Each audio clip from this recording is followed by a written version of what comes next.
Top quality और consistent performance के लिए सिर्फ सिल्वर पंप नाम याद रखना। और इस वक्त की बड़ी खबर सुप्रीम कोर्ट से। सुप्रीम कोर्ट में सुनवाई चल रही थी बिहार में पुनरीक्षण प्रक्रिया पर रोक लगाने को लेकर, लेकिन इससे इनकार कर दिया है सुप्रीम कोर्ट ने। इस वक्त ये बड़ी खबर मिल रही है। बिहार में वोटर लिस्ट रिवीजन जारी रहेगा, कहा है सुप्रीम कोर्ट ने। सुप्रीम कोर्ट का पुनरीक्षण प्रक्रिया पर रोक लगाने से इनकार है। लोकतांत्रिक प्रक्रिया को रोक नहीं सकते, कहा है सुप्रीम कोर्ट ने। जस्टिस धूलिया ने आयोग से कहा है कि आप याचिकाकर्ताओं द्वारा प्रस्तावित दस्तावेजों पर विचार करें। आधार वोटर आईडी का कानून में जिक्र है, कहा सुप्रीम कोर्ट ने। यानी वो तमाम दस्तावेज जिनकी मांग की जा रही है और उसको लेकर जो जानकारी सामने रखी गई थी, उस पर कहा गया सुप्रीम कोर्ट द्वारा कि इन मुद्दों पर आप ध्यान दें। यानी आधार कार्ड को मान्य माना जाए या वोटर आईडी को मान्य माना जाए और इसका कानून में जिक्र है, ये कहा सुप्रीम कोर्ट ने। लेकिन रोक लगाने से इनकार कर दिया। ये कहा है कि जो लोकतांत्रिक प्रक्रिया है उसमें हम किसी तरह की दखलंदाजी नहीं कर सकते हैं, उसको रोक नहीं सकते हैं। इस पर और ज़्यादा जानकारी के लिए हमारे साथ TV9 भारतवर्ष संवाददाता रुपेश जुड़ गए हैं पटना से। रुपेश, ये मांग की जा रही थी और जाहिर सी बात है इस पर जो तमाम राजनीति हो रही है वो लगातार हम दिखा रहे हैं, लेकिन रोक लगाने से इनकार कर दिया है। साथ ही कहा है कि आप वो जो कहा जा रहा है तमाम और दलों द्वारा, उन पर ध्यान रखें। यानी दस्तावेजों की जो मांग की जा रही है, क्या लगता है कि उसको लेकर अब कोई राहत मिल सकती है लोगों को? देखिए, ये ऑब्जर्वेशन है, ये सीधे तौर पर रोक लगाने से इनकार किया है। अब ये देखना होगा कि सुप्रीम कोर्ट ने ये तो कहा नहीं है कि आप आधार कार्ड या फिर जो वोटर आई कार्ड है उसको भी आप एक दस्तावेज माने। चुनाव आयोग ने अब तक सिर्फ 11 दस्तावेजों को की ही मान्यता दी है कि यही 11 दस्तावेज हैं। इन्हीं 11 दस्तावेज के बाद वोटर लिस्ट में 2003 के बाद जो शामिल हुए हैं उनको ये दस्तावेज देना होगा और यही मान्य होगा। लेकिन सबसे अहम टिप्पणी जो सुप्रीम कोर्ट ने की है वो ये है कि किसी भी संवैधानिक संस्था को, चुनाव आयोग जैसी संवैधानिक संस्था को लोकतांत्रिक प्रक्रिया को पूरा करने से रोका नहीं जा सकता है। लेकिन यहाँ क्या स्थिति है, यहाँ बिहार में क्या स्थिति है और राजनीति उस पर जो है इस वक्त, उस पर आपसे वापस आकर और बात करेंगे। लेकिन फिलहाल सीधे पीयूष का रुख कर लेते हैं क्योंकि वो मौजूद है इस वक्त सुप्रीम कोर्ट में। पीयूष, क्या माना जाए? साफ तौर पर इनकार, यानी प्रक्रिया ऐसे ही चलती रहेगी और इस चुनाव में ये जो अपडेटेड लिस्ट है वही मान्य होगी?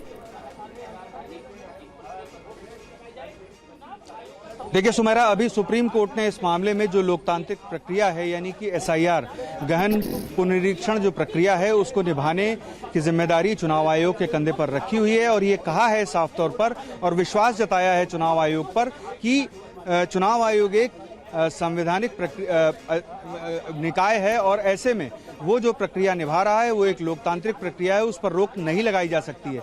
ये कहते हुए सुप्रीम कोर्ट ने इस मामले पर जो अगली सुनवाई है वो 28 जुलाई को तय कर दी है। चूंकि चुनाव आयोग की तरफ से ये साफ किया गया कि आखिर ये जो प्रक्रिया है और उसमें जो 11 दस्तावेज हैं वो क्यों रखे गए हैं और किस अधिकार के तहत रखे गए हैं। चूंकि जो पुनरीक्षण प्रक्रिया है वो सघन यानी कि विशेष तौर पर रखी गई थी और ये कानूनी तौर पर यानी कि कानून की किताब में नहीं है, लेकिन चुनाव आयोग ने अपना पर्पस बता दिया और उस पर्पस पर विश्वास रखते हुए सुप्रीम कोर्ट ने चुनाव आयोग से साफ तौर पर यह कहा है कि वो प्रक्रिया पूरी करे। और इस दौरान पीयूष अगर क्योंकि प्रक्रिया तो आएगा, लेकिन प्रक्रिया को नहीं रोक सकते, ये कहा है सुप्रीम कोर्ट ने। संवैधानिक संस्था है, प्रक्रिया जारी रहेगी और ये कहा गया कि इस तरह की प्रक्रिया पूरे देश में होती है। लेकिन 28 जुलाई को अब एक और सुनवाई है। क्या इसी प्रक्रिया के तहत जो लिस्ट अपडेट होगी वही इस चुनाव में मान्य होगी या इसमें कोई और गुंजाइश अभी बचती है उन तमाम लोगों के लिए जो ये याचिका लेकर पहुंचे थे? देखिए सुमेरा, सुप्रीम कोर्ट ने 28 जुलाई की तिथि इसलिए रखी है क्योंकि 1 अगस्त को जो पुनरीक्षण प्रक्रिया पूरी चल रही है उसका मसौदा 1 अगस्त को प्रकाशित किया जाएगा और वो वेबसाइट पर डाला जाएगा। और अगर इसमें कोई कमी किसी को लगती है और बड़े पैमाने पर मतदाता छूट गए हैं या ऐसी कोई बात है तो 28 जुलाई को उसके पहले सुप्रीम कोर्ट सुनवाई करेगा और इस सुनवाई में अगर कोई ऐसी स्थिति बनती है तब सुप्रीम कोर्ट इस मामले में आगे का रुख तय कर सकता है।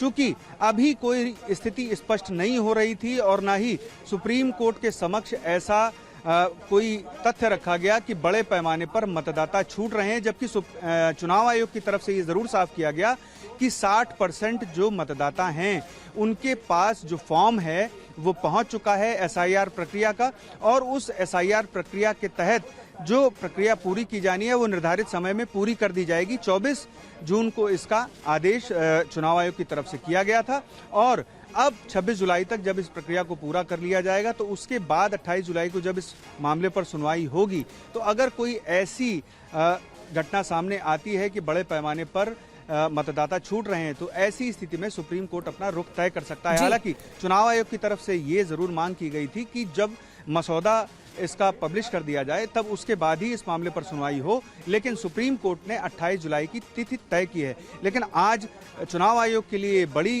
राहत की बात है कि सुप्रीम कोर्ट ने उस पर विश्वास जताते हुए साफ तौर पर कहा कि एक संवैधानिक निकाय की प्रक्रिया पर रोक नहीं लगाई जा सकती और सुप्रीम कोर्ट इस तरह से प्रक्रिया पर नहीं रोक लगा सकता क्योंकि प्रक्रिया पर सुप्रीम कोर्ट ने रोक लगाने से इनकार किया। उन्होंने कहा कि संवैधानिक संस्था है, प्रक्रिया जो संवैधानिक संस्था अपना रही है उस पर रोक नहीं लगाई जानी चाहिए, नहीं लगाई जा सकती है, यानी प्रक्रिया इसी तरह से जारी रहेगी। अगली सुनवाई अब 28 जुलाई को होगी। वोटर लिस्ट रिवीजन पर रोक नहीं लगेगी, ये साफ तौर पर सुप्रीम कोर्ट की तरफ से आज कहा गया है। तो कोई किसी तरह की, क्योंकि रोक लगाने की मांग की जा रही थी तो रोक नहीं लगाई है। अगली सुनवाई 28 जुलाई को होगी। 1 अगस्त को जो अपडेटेड वोटर लिस्ट है वो जारी कर दी जाएगी। उसके बाद अगर किसी को कोई समस्या है या बड़ी संख्या में कोई शिकायत सामने आती है तो वो फिर मामला वापस सुप्रीम कोर्ट जा सकता है। लेकिन फिलहाल ये प्रक्रिया इसी तरह से जारी रहेगी। जो प्रक्रिया है वो पूरी होगी और फिर 1 अगस्त को जो जानकारी है वो सामने रख दी जाएगी, उसे अपडेट कर दिया जाएगा, उसे पब्लिश कर दिया जाएगा जो अपडेटेड वोटर लिस्ट होगी।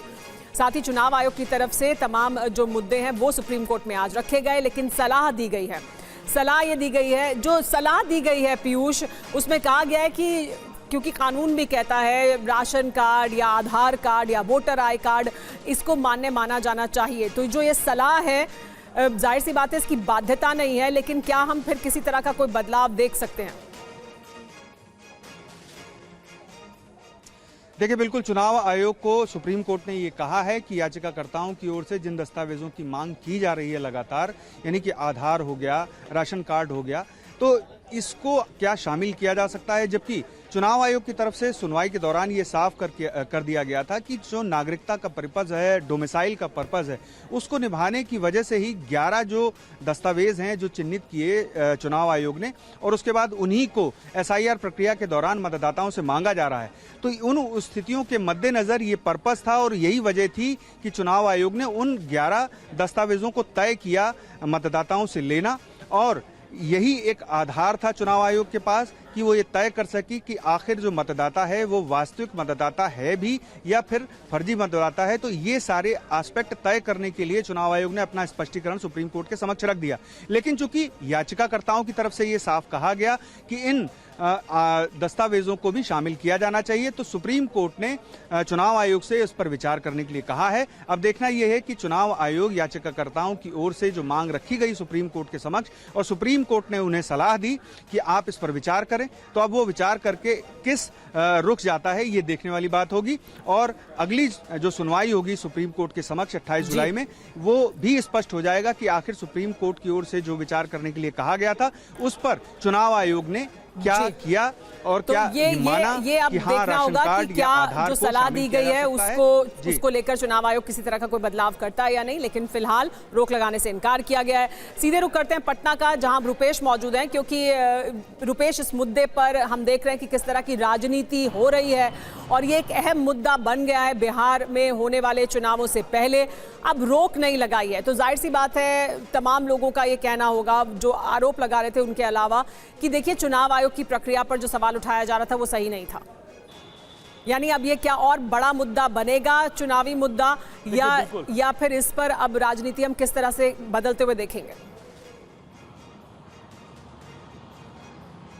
नहीं, एक बड़ा मुद्दा है और विपक्ष को एक बड़ा मुद्दा आंदोलन खड़ा करने के लिए जिस तरीके से कल बिहार बंद, चक्का जाम, राहुल गांधी यहां पहुंच गए और कार्यकर्ता जितनी बड़ी संख्या में पहुंचे, इसके बाद से तेजस्वी यादव ने आज सुबह भी कहा कि जिद पर अड़ा हुआ है, चुनाव आयोग जिद पर अड़ा हुआ है।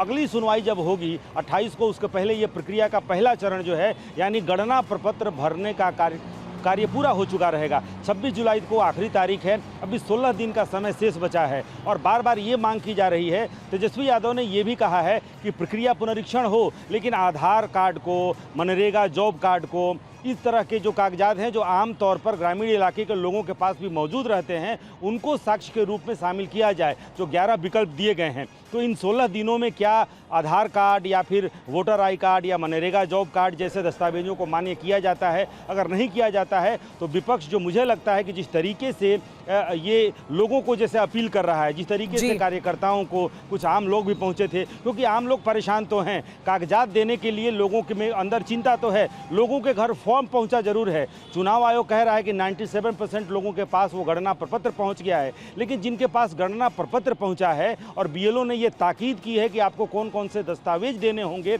लोग पहुंच रहे हैं ब्लॉक के पास कि जन्म प्रमाण पत्र और निवास स्थान प्रमाण पत्र बनाए, वहां पर 2 महीने बाद का समय दिया जा रहा है।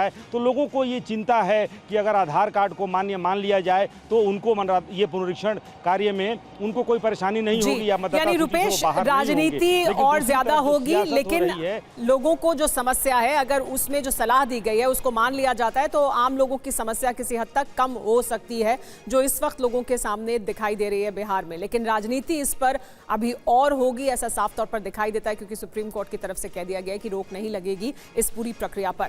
आप दोनों का बहुत बहुत शुक्रिया हमारे साथ जुड़ने के लिए, इस अहम खबर पर ये तमाम जानकारियां हमें देने के लिए। लेकिन